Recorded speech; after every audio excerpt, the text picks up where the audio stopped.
We are looking at Anselm's ontological argument in this video. Anselm lived from 1033 to 1109. He was the Archbishop of Canterbury, very influential position. Now, the argument that we're going to look at is one of the most strange arguments for many people, especially not that familiar with philosophy. And yet, it's 1,000 years, almost 1,000 years after he wrote it, and it's still worth discussing. There continue to be books and articles written inspired by this argument. Now, in the proslogion, the work that we're getting the argument from, there are actually three arguments right at the beginning. One is the argument for the existence of God that we are going to examine in this video, but he also provides an argument that God's existence cannot be denied. Now, that may seem very odd, because it certainly seems that many people do in fact deny God's existence. And so Anselm goes on and provides an argument describing why it seems that God's existence can be denied, but in fact, it is not that the case. And so those second and third arguments are interesting. They get less attention. And unfortunately, in this presentation, we're going to follow the trend and focus on that first argument. So let's consider the form of the first argument. This is an a priori argument with a reductio ad absurdum form. Now, if you're familiar with this kind of reasoning, you may want to skip ahead a couple minutes in the video, but I think it's really important, if you're not familiar with this argument and philosophy in general, to think through and make sure we're really clear on how this kind of reasoning works. And we're going to use an argument from a very different context, one less controversial than whether or not God exists. Suppose that one can divide by zero. Now, we all know that you cannot divide by zero, okay? And the person presenting the argument already believes that one can't divide by zero, but that doesn't mean that you can't provide an argument for that conclusion. And that's going to be similar to Anselm's goal when he's presenting his argument. Okay, so suppose that one can divide by zero. That would mean that x divided by zero is going to be a well-defined quantity, and we'll just call that y. Now, we're going to consider the case when x is not zero. X can be any other number. X can be 1, 2, 3, 4. X can be -7. It doesn't matter. X can be any number except zero. All right? That means, from our supposition, that x divided by zero is going to be some well-defined quantity y. And of course, we can write that in shorthand. X divided by zero equals y.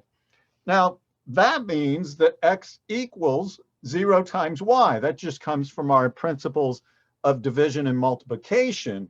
If x divided by 0 equals y, that means that x equals 0 times y.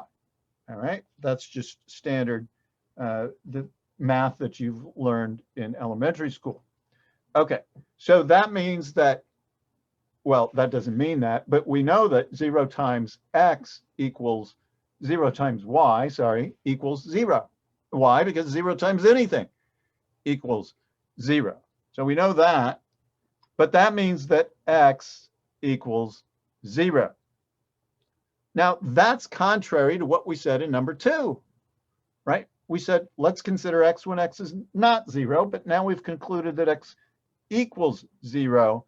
This means that our initial supposition has to be false because it's led to a contradiction. So when we suppose that one can divide by 0, that's where the mistake was. And so we conclude that we cannot divide by 0. So Anselm is using a similar form. He already believes that God exists. In fact, these arguments are not so much arguments from Anselm's perspective as they are prayers. In fact, Anselm already believes that God exists, but he's providing an argument for the sake of others to see why they should believe that God exists. So let's consider that first argument that concludes that God exists. First of all, this is not a definition, but a description of God. God is something than which nothing greater can be thought. Now, in closer to the words, this is that Anselm uses is often translated from the Latin, that God is the being than which none greater can be conceived. I am just going to use this phrase. It sounds a little bit more natural. And so we could abbreviate that. Well, forget it. Let's just use that acronym, right, that we have written out. So God exists in the mind, says Anselm. We have this concept of God. It includes the idea that God is something than which nothing greater can be thought. And so let's pause and think about how existence in the mind and existence in reality kind of works, how things might go. So on this chart, on the left-hand column, we have things that exist in the mind, but not in reality. So we could put in that column Godzilla or Superman. So these things exist in the mind. They have certain attributes. Godzilla has a certain kind of greenish color, is over 10 meters tall, and so on. Superman has these attributes, looks an awful lot like Clark Kent. And if you shoot bullets at him, they won't harm him, and he can stop a moving locomotive, right? Then we have existence in the mind and existence in reality. These are things that we can think about. We have attributes we can imagine in our mind, but they also exist in reality. The screen that you're using to view this video exists in reality. You are looking at it, but it also can exist in your mind. You can close your eyes, for example, and describe the screen and certain attributes that it has. The same with LeBron James. LeBron James exists in the mind. We can describe him.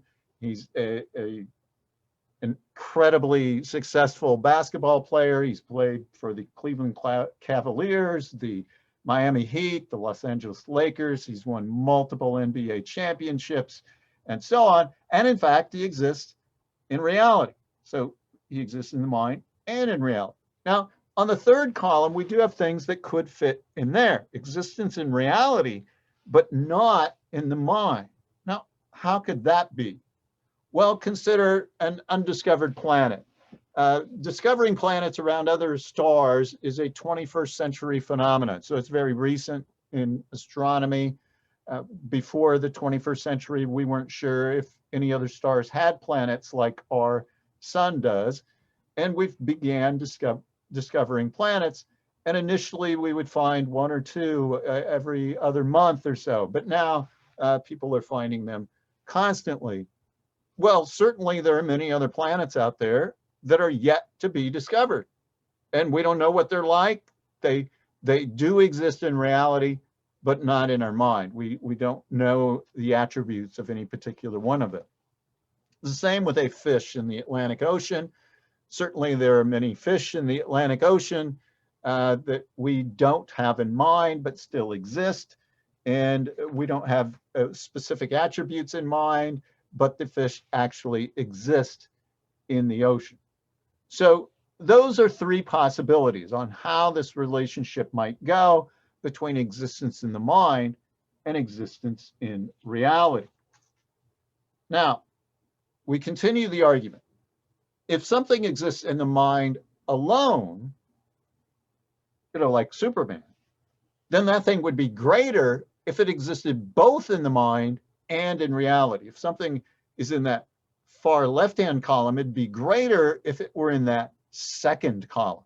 It'd be greater metaphysically speaking, right? It'd be a more impressive being, you might say. So Superman would be even more impressive. We would talk about Superman a lot more if he existed in reality as well. Other examples, let's consider some cases. A painting that you have in mind that's not yet painted, but it's beautiful in your mind. I already mentioned Superman. What about an imaginary basketball player who has all the traits of LeBron, but shoots 95% from the field and 99% from the free throw line and never fouls out and never gets injured, right? Now we can think of that, such a player, we can imagine that. Wouldn't that be great if such a player existed in reality? You think LeBron had success, that player would really have success. Okay, so then we do our supposition. This is where we're using our reductio ad absurdum reasoning.